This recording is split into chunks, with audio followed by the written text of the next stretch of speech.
ایک جیسے جو تقلیدی جو مذاہب ہیں وہ بھی یہ مانتے ہیں کہ عقیدہ آپ خود پڑھیں، کوئی تقلید کس کی نہ کریں، تو شاید کیا عقیدے میں ایسا نہیں ہے کہ ہم لوگ قرآن پڑھ کے ہی اپنا عقیدہ بنائیں؟ اور اگر کوئی عالم اگر غلط بات بھی سکھاتا ہے تو ہم لوگ جو عام آدمی ہے جس کو عربی بھی نہیں آتی وہ پکڑ لیتا ہے فوراً، اگر ایک آیت کی بھی تفسیر غلط کر رہا ہے تو بہت ساری آیتیں ہیں اس کی، اس سے پکڑ لے گا وہ، تو کیا شیخ عقیدہ ہم لوگ خود نہ سیکھیں؟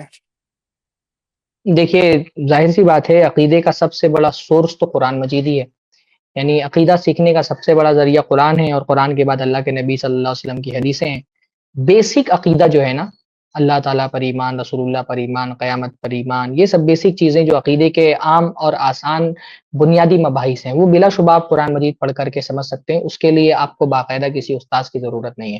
لیکن عقیدے کی بہت سارے معاملات ہوتے ہیں جو بہت ڈیپ ہوتے ہیں، اور جس کے لیے گہرے علم کی ضرورت ہوتی ہے. وہ بندہ صرف قرآن پڑھ کر کے خود سے نہیں سیکھ سکتا ہے، اس کے لیے اس کو مستند علماء کی ضرورت ہے. مستند علماء سے علم حاصل کرنے کو اصل میں تقلید نہیں بولتے ہیں.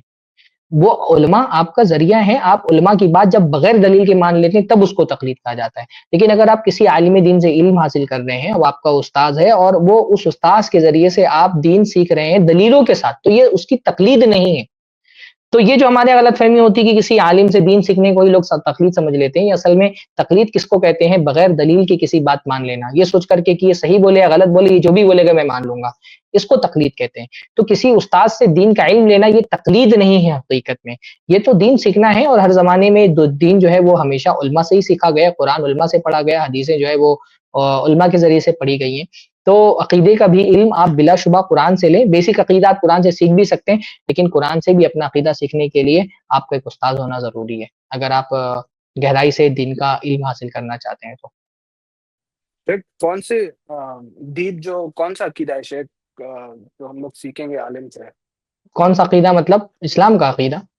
اسلام کا مطلب کون سے، مطلب جو بیسک عقائد ہیں وہ تو ہم سیکھ لیں گے، جیسے اگر قرآن ہم لوگ پڑھیں گے تو اس سے پتہ چل جاتا ہے کہ اللہ کے علاوہ کوئی اور کچھ کر ہی نہیں سکتا، تو اگر ہاں، کوئی تو ہمیں بیسک گھما بھی رہا ہے عقیدہ میں تو نے آپ سے اس لیے بولا نا کہ بیسک عقیدے کی جو چیزیں ہیں وہ تو آپ قرآن مجید کا ترجمہ بھی پڑھیں گے تو آپ کو بیسک عقیدہ سمجھ میں آ جائے گا. اللہ تعالیٰ کے علاوہ کوئی معبود نہیں، اس کے علاوہ کسی سے دعائیں نہیں کرنی چاہیے. اللہ کے نبی صلی اللہ علیہ وسلم اللہ کے رسول ہیں، قیامت آئے گی، تقدیر برحق ہے، اور ساری جو ایمان کی بیسک مطالبات ہیں، وہ ساری چیزیں آپ کو، بیسک چیزیں آپ قرآن مجید کے ترجمے سے سیکھ سکتے ہیں. باقی یہ ہے کہ بہت سارے عقیدے کے مباحث گہرے ہوتے ہیں. بہت ساری آیتیں متشابہات میں سے ہوتی ہیں جن کا علم اللہ تعالیٰ کے علاوہ صرف پختہ علم والوں کو ہوتا ہے. تو بہت سارے مباحث ایسے ہیں، جیسے کبھی صفات کے باب میں بہت ساری چیزیں ایسی ہوتی ہیں جن کے بارے میں آدمی شبہ کا شکار ہو سکتا ہے، خاص طور پہ ایسے ماحول میں جہاں پر قرآن ہی کے ذریعے سے بہت سارے گمراہ لوگ اپنے غلط عقیدے کو ثابت کرنا چاہتے ہیں. تو ایسے میں آپ کو مستند اور معتبر علماء کی رہنمائی کی بھی ضرورت ہوتی ہے.